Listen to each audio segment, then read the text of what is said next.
Вітаю вас, шановні глядачі! З вами Наталя Федосєєва для програми «Українська хвиля».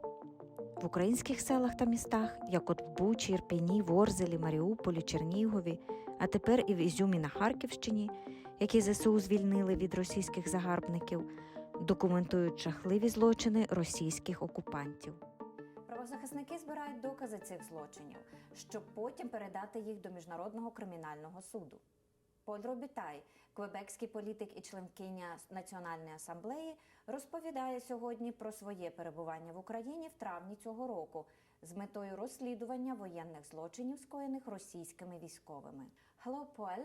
Thank you for being here. A pleasure. So, in May of this year, you went to Ukraine with the purpose of investigating the war crimes committed by Russian military. Could you please precise your role and what organization did you present there? Well, I was with the International Partnership for Human Rights. It's a human rights organization based in Brussels, in Belgium, that is headed by a French-Canadian lady named Brigitte Dufour. And with her team, we went to Ukraine. I'm a former journalist who lived 6 years in Russia, just after the collapse of the Soviet Union. I visited, at that time, Ukraine many times. And I'm also a lawyer, and I worked. I touch in my past. I've touched some issues concerning war crimes, crime against humanity. So I was asked to join the group. We were 6 people, 4 lawyers, and there were 2 psychologists with us, and we met in Poland, and from Poland we entered Ukraine, we arrived in Lviv, took the train, went to Kiev, and we concentrated on Kievsky Oblast.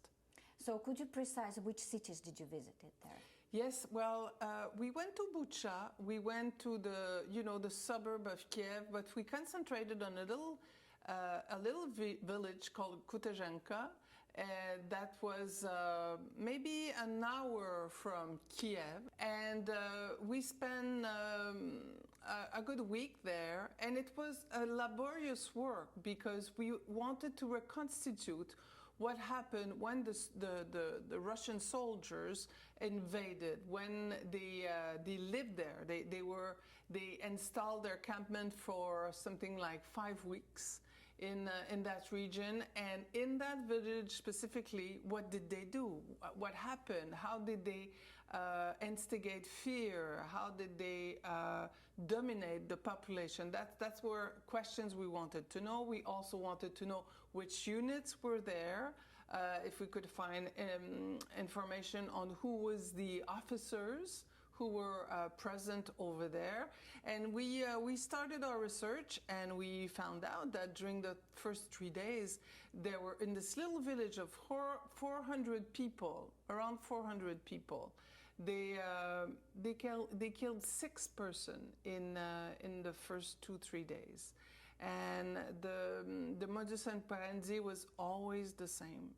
They were people going to get something in the village, and they were faced with the tanks. There were a huge column of tanks that was going through all these villages. And so they were facing the column of tanks. A soldier would come out, would shoot at the car, for example, or with an RPG machine, or with a Kalashnikov, and they would just blow up the car, and of course the people in the car would be killed. And the people that were killed didn't threaten in any way the soldiers. They were just simple civilians. It was a strategy, we concluded, to install fear and to dominate. There were 6 people killed, and we tried to, in 3 different incidents in the first two days. Then there was another round of violence 3-4 days afterwards, and 2 more couple were killed, and we had to interview the witness. So we proceeded step by step. The first couple that was killed, we interviewed the father, we interviewed the people who lived nearby where that all happened, we interviewed some other relative. And of course, we went to see the mayor of the town. We went to see we worked with the prosecutor general office of that region. So it was a very laborious work, many interviews. So how many people did we meet? I don't know. Maybe 20. I remember meeting a lady, she was 93 years old, and she told me the last time I saw a foreign army was the German army in 1943, and she said it was much scarier than in the 40s, and so they were describing these different units that were passing by in their armed vehicles, all kinds of armed vehicles, and and also what they saw, well, you know, and always the same thing, the soldiers that come out of the tank or his vehicle that aim at a car, that would shoot with a machine gun or an RPG. Some of them stayed in the village. So we talked to the people who they had no choice but to have these soldiers living in their homes. So how did the soldiers behave? And it was really a feeling of fear because they didn't know how these young men would react.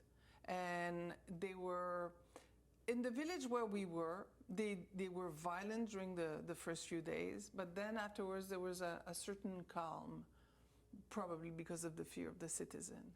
And after 5 weeks, well, you know how it ended. They were not able to enter Kiev, so they all backtracked and they all went away.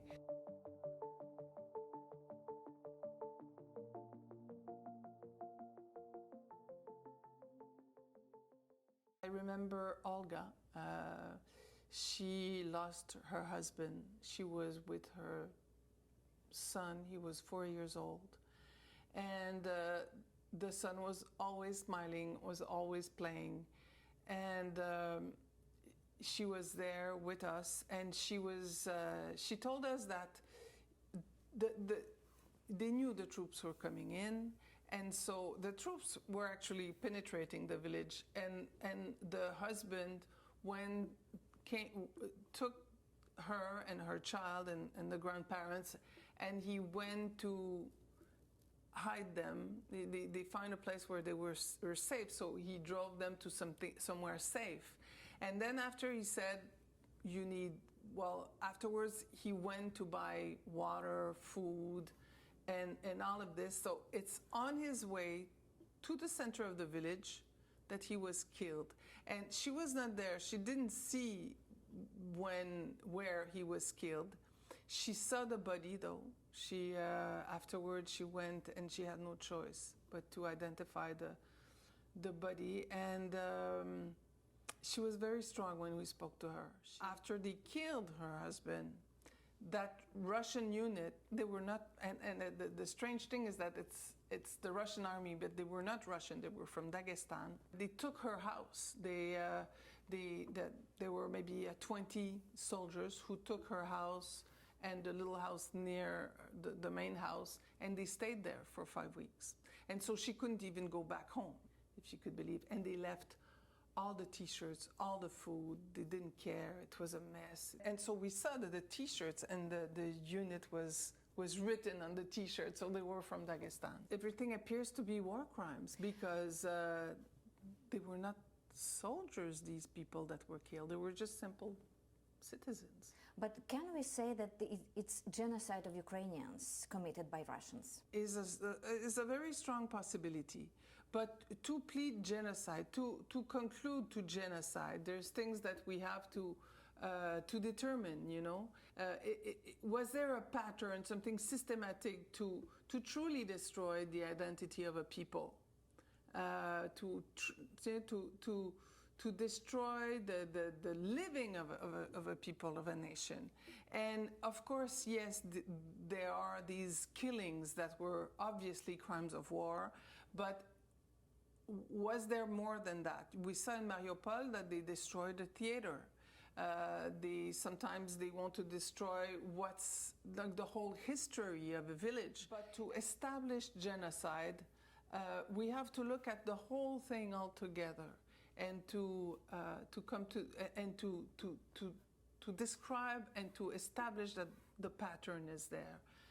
And I don't think we can exclude the possibility of a genocide. We published a report in June, and we are preparing other missions. So I went to Katuzhenka, but another group went to Mykolaiv, and they also published their report, and we will go back. We will go back. I don't know where exactly, but we will do other mission. And many NGOs are doing the same. And for us, it's important to do that. Of course, the trials at the International Criminal Court will take time. Who knows if they will ever happen? Hopefully they will. But it's important to publish what we saw and to tell the world these war crimes and ultimately this genocide that is going on. We are publishing reports. We are gathering evidence that we send to the international, the ICC, the Criminal Court, the International Criminal Court, and we are also sharing the evidence we have with the Prosecutor General of Ukraine. So everybody is collaborating to ultimately conclude to, have a trial and have trials that will confirm what we see already, actually. Thank you very much for this interview, Поль. Un plaisir. Друзі, з нами була в студії Поль Робітай, членкиня Національної асамблеї, яка розповіла про свою роль у розслідуваннях воєнних злочинів, скоєних російськими військовими в Україні.